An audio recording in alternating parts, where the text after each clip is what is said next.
guys, today I'm sharing my super duper simple freshly milled wheat sourdough bread recipe. I know freshly milled wheat can be hard to work with and it can be complicated, and especially when it's sourdough, which is already sort of complex. But I have created a super simple recipe. No weighing required, nothing complex. I just use hard red and hard white wheat. You can use a simple measuring cup, and it really doesn't even take that long. If you start it in the morning, you can have it by dinner time. And I really hope you enjoy this work in progress here. But my favorite way to make freshly milled wheat sourdough. To get started with freshly milled wheat sourdough, you're gonna need a well-fed sourdough starter. You can see there's lots of bubbles. I fed that last night. You're gonna need your flour. I like to use a combination of hard red and hard white, but lots of different types of wheat will work. You're gonna need either a dough whisk or just a fork, or even a spoon could work, a bowl, some room temperature water, and some salt. And that's what you need to get started. So to start the dough, we just need a heaping half cup of the starter. I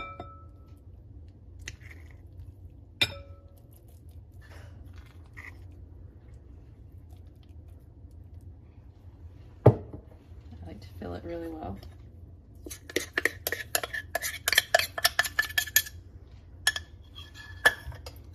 And you're gonna add 1 1/4 cups of lukewarm water.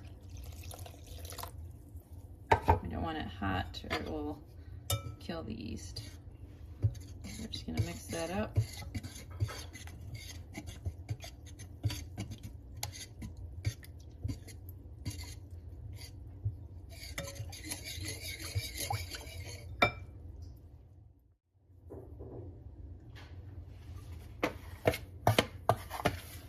I'm gonna add about 3 1/4 cups of the freshly milled flour.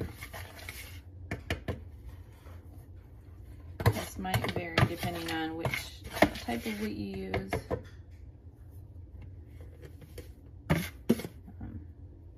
You can always add more. You don't want to start with too much. And then 1 1/2 to 2 teaspoons of good salt.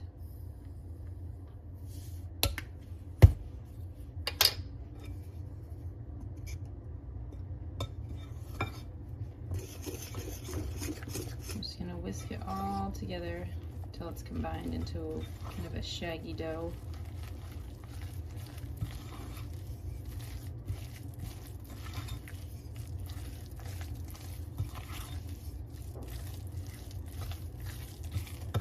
Now, freshly milled wheat does tend to absorb a lot of liquid, so this is where you're gonna have to play around with how wet it feels.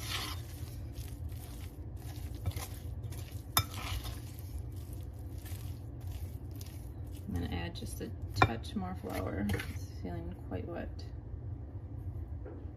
You don't want to add too much or you'll end up with a really tough dough. So even if it's a little bit wet, it will start to absorb that moisture as it goes. So once it's fully combined, there's no more dry flour. You're going to let it set for about 30 minutes. So it's been about 30 minutes since we made the dough, so I'm going to do my first set of stretch and folds. You can put a little bit of water on your fingers to make it easier. And at first the dough is going to be pretty wet and kind of break apart, and that's okay. So we're just going to go around, kind of pull it up and over. I'm just going to go around until it starts to get a little bit firmer. You'll see it's already tightened up a lot just from a few rounds here. And with freshly milled wheat, it requires quite a bit more kneading than regular flour. You really have to develop that gluten. So I really like to, do some stretch and folds and just kind of do a little bit of kneading each time. so I can really start to develop that gluten, strengthen it, and you'll already see, you know, it was really wet and shaggy. It's already kind of a ball of dough here that holds together pretty well, and this is just our first stretch and fold.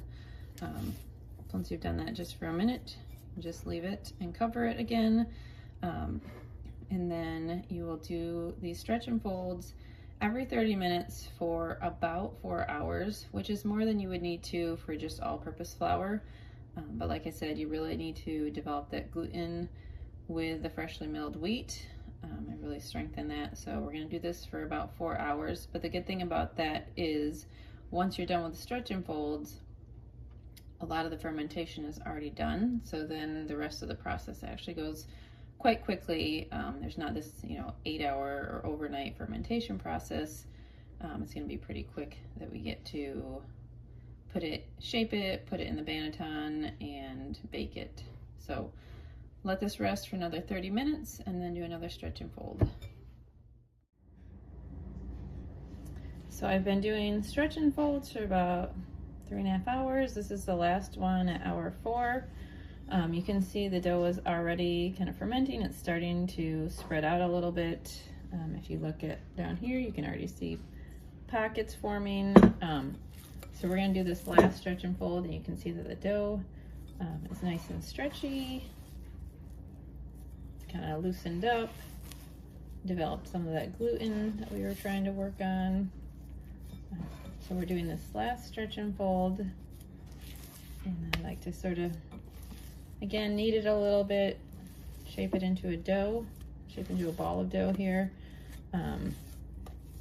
And then after this last stretch and fold, we are going to cover it and let it continue fermenting for really only like 1 to 2 hours is all it's going to need. As you can see, it's already starting to rise and spread. So we really only need 1 to 2 hours. So we're going to cover this. If you have a warm place, it's a great place to keep it. And then in 1 to 2 hours, we will start shaping. So now it's been almost an hour and a half since we let the dough rest. I had it in kind of a warm spot while the oven was on, so you can see that it's really spread out. It's a little bit jiggly, has a little bit of give to it. And if you look at the bottom here, you can see all kinds of little holes showing that it's really risen. So now we're going to get the banneton basket ready. You could use a colander with a tea towel, it doesn't really matter. I just kind of sprinkled a little bit of water in there so that the flour will stick. And we're just going to use a little bit, the same freshly milled flour, and just kind of shake it around.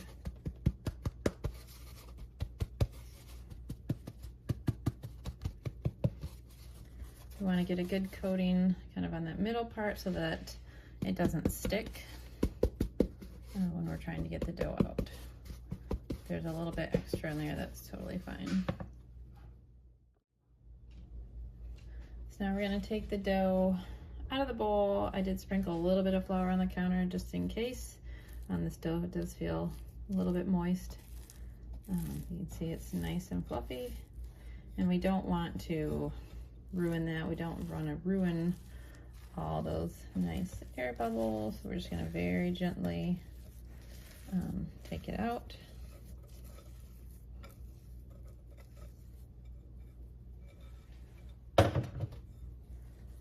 You can see, sprinkle a little bit more flour.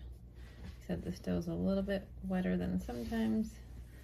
We're just going to get it into a nice ball. And we're going to create some surface tension. So it's really just pulling, shaping the dough. We want to get some good surface tension on the top. Get get lots of those air bubbles in there. Help it to rise well. And we don't want to overdo it. Just get a nice shape.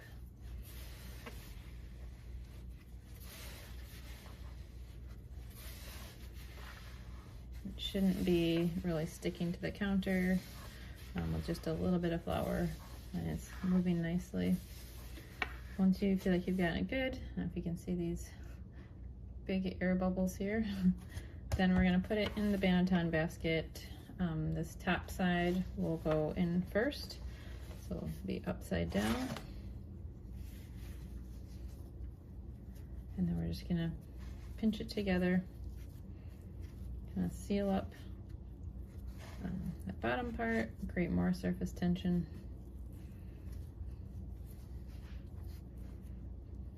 Try to make sure that that's all stitched together. And we're going to cover it and let it rest in the refrigerator for anywhere from 1 to 3 hours.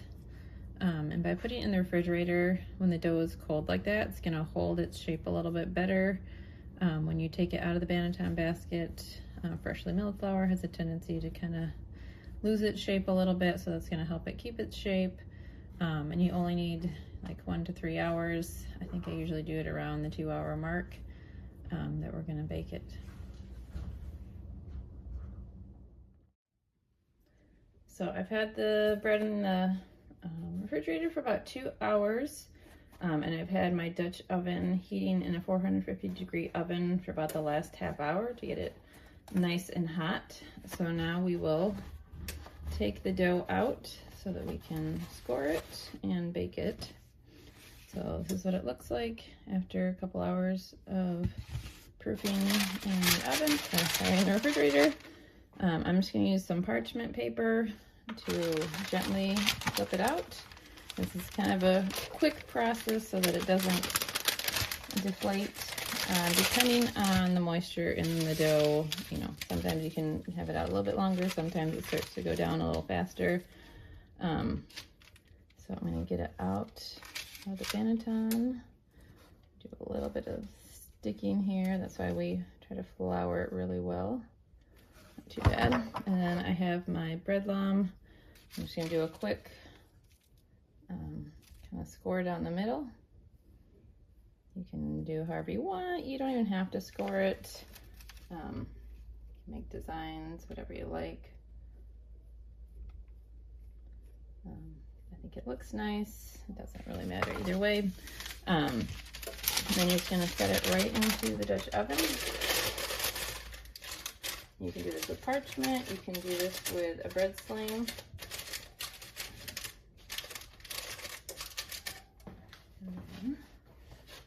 Put the lid on, and it is ready to go in the oven for about 30 minutes.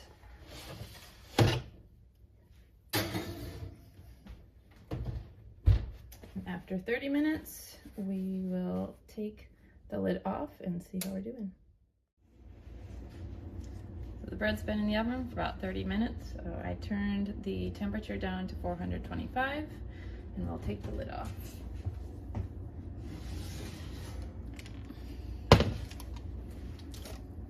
As you can see, the dough has risen a lot and split open. So now we'll bake it for about another 20 minutes, and it will get a nice crust on it. So our 20 minutes is up. Time to take the bread out.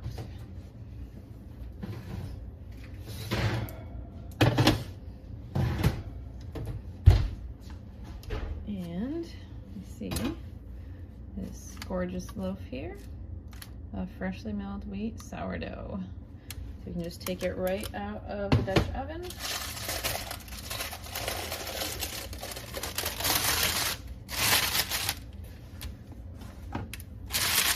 There you go. There's a beautiful loaf. It's a nice crusty bottom. A little bit of design on there where it split a little bit. Wow, the important thing, and the hard thing is to let it cool completely before you slice it. Once the bread is cooled completely, you can do it just for a few hours, or you can do it overnight. It's time to slice and see how it looks.